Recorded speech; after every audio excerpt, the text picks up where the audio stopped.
주민 여러분, 안녕하십니까? 오늘은 미도통합재건축연합회 제19차 줌회의 날입니다. 지금부터 줌회의를 시작하도록 하겠습니다. 공교롭게 오늘이 또 성탄절, 아주 즐거운 날이죠. 성탄절을 맞이해서 주민 여러분, 하늘의 영광, 그리고 여러분에게 깊은 날이 되시기를 기원을 하면서 시작을 하겠습니다. 최근 우리 미도 아파트 재건축의 그 진행 사항으로 보면은요, 어저께 후보자가 3명이 나왔는데 새 후보에 대해서 기호 추첨을 했습니다. 미통연 위원장 이석주하, 그리고 감사 김재영 세무사께서 1번 결정이 됐고요. 그 다음에 미제협의 문길남 후보와 김용현 후보가 각각 2번, 3번으로 결정이 됐습니다. 그 다음에 미제준의 한유진 후보와 신병훈 후보가 각각 2번, 3번으로 결정이 됐다는 말씀을 드리고요. 그 다음에 2026년 내년 1월 17일 토요일 날 투표 방법도 결정이 됐는데, 전자투표는 기준의 3분의 1의 미달로 전자투표는 안 하는 거로 했고요. 현장 투표로만이 최종 결정이 됐습니다. 선거운동 방법도 최종적으로 결정이 됐고요. 간략하게 말씀을 드리면, 기간은 1월 6일부터 17일까지 11일간 오전 8시부터 오후 8시까지 선거운동을 하게 됩니다. 그리고 운동원은 외부에서 3인, 그 다음에 내부 후보자 직계 존비속으로 해서 선거팀이 구성이 되고, 복장은 통일된 복장으로 해서 단지 내에서 선거운동을 하게 되겠고요. 선거운동 방법으로서는 현수막은 1개소, 그 다음에 텐트 1개소, 명함, 모노프라인 홍보로 하고 게시판은 현황 그대로 유지하기로 결정을 했습니다. 기타 사항으로서는 후보자 3명이 합동연설회를 개최하기로 했습니다. 합동연설회는 내년 1월 10일 날 구민회관에서 주민 여러분들을 모시고 합동연설을 하게 되는데, 과연 어느 후보를 선택할 것인지 중요한 일정인 만큼 많이들 오셔서 새 후보에 대한 공약이라든지 포부나 비전을 낱낱이 듣고 그 후보들에게 표를 주셨으면 좋겠습니다. 선거 벽보와 선거에 대한 공보물들이 집으로 배달이 되는데, 샅샅이 읽어보시고, 우리같이 이렇게 큰 재건축, 우리가 무려 그 다음에 이제 1월 17일 날 당선자가 발표가 되면은 바로 한 동별 5, 6분 정도를 모셔서 예비 추진위원들을 선정하게 될 것입니다. 예비 선정이 되면은 선정을 되면은 총 숫자가 거의 한 130명에서 한 150명 정도 예비 추진위원들이 선정이 될 것이고요. 그 후로 바로 공공관리업체인 현재 동우CND와 추진위원장으로 뽑힌 사람, 그리고 감사, 이렇게 힘을 합해서 그때부터 추진위원회 정관을 만들게 되고요. 주민의 2분의 1 이상 50% 이상의 동의를 받아서 강남구에 접수를 하면 강남구에서는 정식으로 추진위원회를 구성을 해주게 되겠죠. 이제 그럼으로써 추진위원회가 구성이 되는데요. 아마 내년 6월 정도에 빨리 가면은 되지 않겠나, 이렇게 예상이 됩니다. 누가 2436세대에서 거의 3900세대, 3900세대까지 이렇게 대규모의 재건축을 진행하기 때문에 과연 이 재건축을 우리의 이 많은 수조에 되는 이 재산을 정말 잘 끌고 갈 수 있는 적임자가 누구냐? 전문성도 있어야 되겠고요.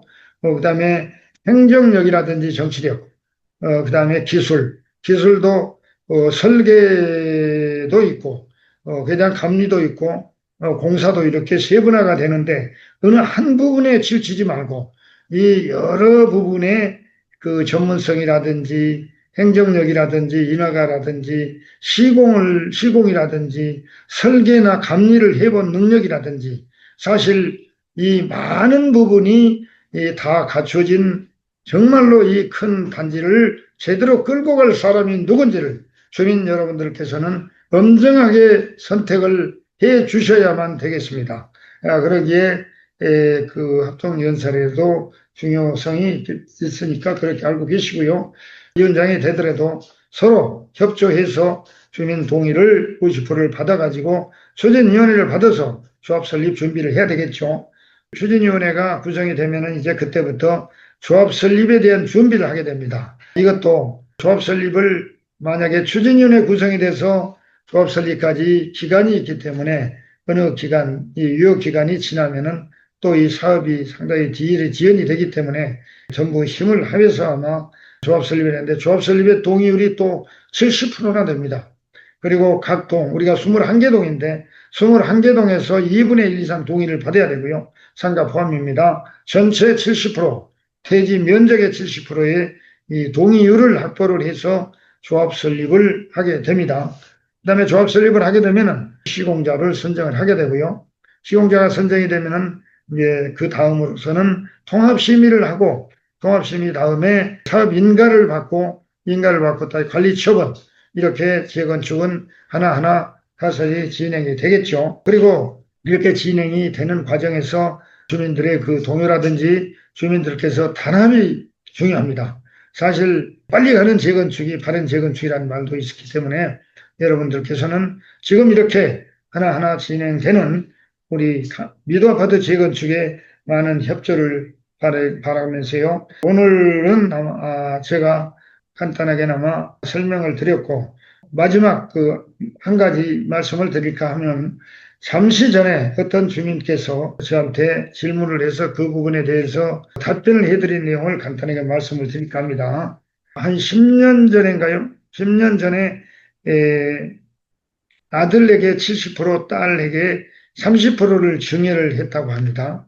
자, 70%를 증여해서 두 자녀가 아파트를 가지고 계시는데 이분들이 마치 전세를 주고 밖에 나가서 살기 때문에 입주를 못하고 있는 이런 상황인데 여기가 우리 미도 아파트가 토지거래 허가 구역이면서 토기 가열지구 뭐 이렇게 지금 상당히 규제가 강한 지역이기 때문에 30% 가진 따님이 다른 데 집을 장만을 하려고 하다 보니까 1가구 2주택에 걸려서 오빠에게 30%를 증여를 매각을 하려고 하는데 이게 사실 좀 어려움다는 그런 말씀을 듣고 제가 강남구청의 부동산 정보과하고도 지금 상의를 해본 결과 앞으로도 이러한 우리 주민들의 하나하나 애로사항이라는 문제점 그리고 정책적으로 건의를 발상은 받아서 하나하나 해결해 나가겠습니다.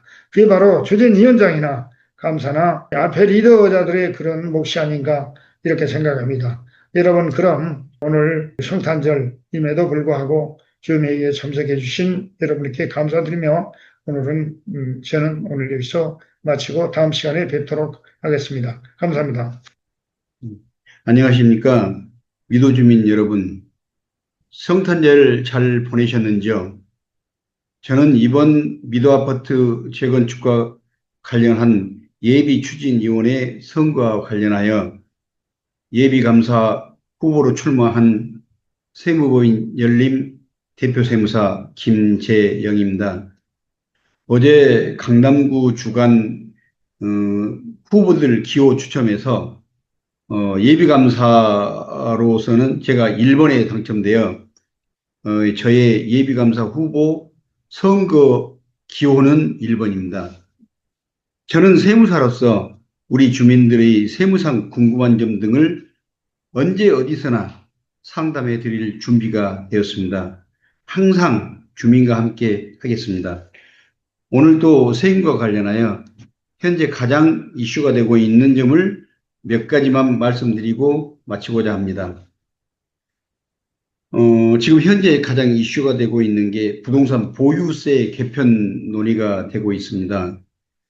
정부가 주택시장 안정을 위해 부동산 보유세를 강화하는 방안을 공식적으로 검토 중입니다. 얼마 전에 기획재정부 장관이 보유세 강화 가능성을 언급하며 세제 개편 시사 발언을 했습니다. 앞으로 관심 있게 추이를 지켜봐야 할 것 같습니다. 그리고 2025년 얼마 전에 11월 달에 종합부동산세가 고지가 되어 12월 15일 납기로 고지서가 발부되는데요. 종합부동산세 대상자 수와 세액이 전년 대비 증가하는 추세였습니다. 이는 이번 정부에서 종부세 세율을 등을 개정해서가 아니라 주택공시가격 및 공시지가가 인상된 영향입니다. 두 번째, 양도소득세 중과 유예 규정에 대해서 잠깐 말씀드리겠습니다. 조정 대상 지역 내 다주택자에 대해서는 양도소득세 중과 규정이 도입되었습니다. 구체적으로 2주택자는 기본 세율의 20%포인트를 더하고 3주택 이상은 기본 세율의 30%포인트를 가산하는 것입니다. 다주택자 양도에 대해서는 장기 보유 특별공제 혜택도 배제됩니다. 다주택자 중과 배제 규정이 일몰 종료가 되면은 다주택자 양도소득세 중과 및 장기 보유 특별공제 배제 규정은 26년 5월 9일까지는 한시적으로 적용하지 않지만 26년 5월 10일 이후 거래분부터는 적용할 겁니다. 장기 계획 세제 개편안에는 특별히 추가 연장안이 명시되지 않았습니다. 그러니까 결국은 내년 26년 5월 10일 이후 거래분부터는 다주택자 양도소득세 중과 규정이 적용된다는 얘기입니다. 현재로서는. 하지만 현재 정부에서 부동산 세제 구조 전면 개편 방향이 맞물려 있어서 단순 연장보다 구조 재설계 논의가 강화될 가능성이 제고되고 있습니다. 현재로서는 2026년 초 국회 세법 개정 과정에서 재연장이나 변경 여부가 결정될 가능성이 높습니다. 어쨌든 26년 초에 정부에서 개편 논의를 하고 있는 여러 가지 세법에 대해서 관심 있게 추이를 지켜봐야 될 것 같습니다. 오늘은 간단하게 부동산하고 관련된 내용을 말씀드렸습니다. 이상입니다. 감사합니다.